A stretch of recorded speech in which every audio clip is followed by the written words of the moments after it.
A long time ago, a man named Wilson Bentley became interested in snowflakes. And here you see him as a child playing in the snow. That's when he first became interested in snow. As a teenager, he started studying snowflakes under a microscope and drawing them, and he started to notice that each snowflake looked a little different. And then as he got older, he used this old-fashioned giant camera, which was common back then, and he photographed snowflakes. And they became very popular with people, and people started to understand that snowflakes were six-sided, that were symmetrical, kind of equal on each side, and that's where his interest began. So, you can read Snowflake Bentley some other time if you're interested. So we're going to make six-sided snowflakes. And these are just examples of what your snowflakes might look like. But, just like the real snowflakes, each one will be a little bit different. To start, you're going to receive a handout like this. And there's 3 different size snowflakes on the handout. Well, they're actually 3 different circles.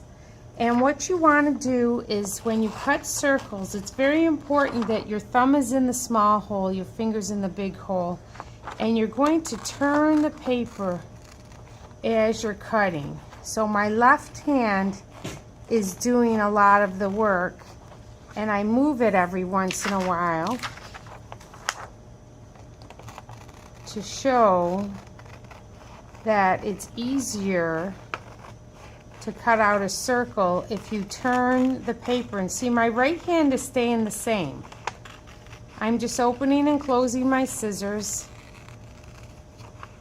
and turning the paper to make it easier to cut out. Now, if you're ever having trouble getting your scissors to work, this part of the scissors is the sharpest part, not the tip. So that's just something to remember if you're trying to cut something. Okay, once you have the circle cut out, you'll notice there's like an X with a line going through to give us 1, 2, 3, 4, 5, 6 sections. We're going to take and put our thumbs at 2 ends of a line, and we're going to turn it upside down, and then we're going to fold it up, and we're trying to get it right on that line. And when we fold it in half on that line, it's shaped like a taco. Okay? Then we're going to take this straight edge here, and we're going to fold it across. We're going to just go right over that line, going across to the other line. Now it's kind of like a fan shape. And then lastly, we're going to take this, and we're going to fold it all the way over, and it should be pretty close to reaching this edge here. Now it's kind of like a snow cone shape. Okay?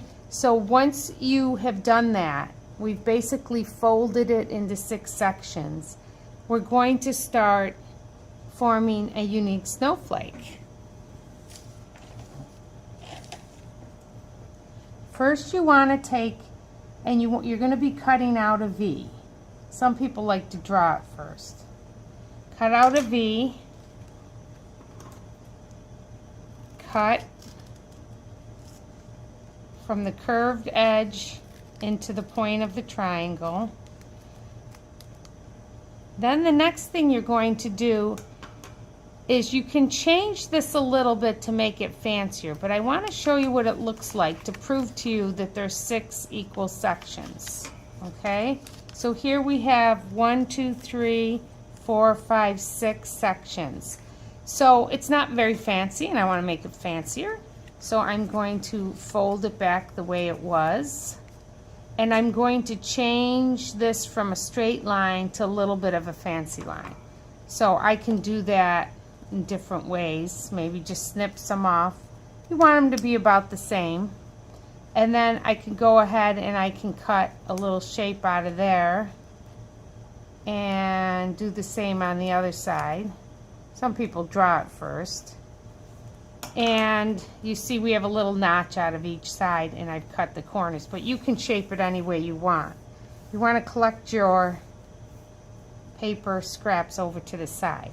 Now, I want to cut some shapes here and here, but they can't be connected. So whatever shapes you cut it on one side. I like to turn it over because it's easier for me to cut on the right side. And then you cut that shape on this side. So say I have a little triangle on this side. I can go ahead and do that on this side, making sure that the folds are still connected between the two cutouts. And then, oh, let's get this fancier here. I want to keep that connected here at the end. And I turned it over. I need to cut another shape in a little bit. Make sure I'm not touching that triangle. I want to keep it connected. Now, the other thing you can do is you can cut a little bit off of the tip. And when you open it up, you will see that that will form a little hole in the center. And then when we open it up, I'm always surprised at what it looks like. And there's how you make a snowflake.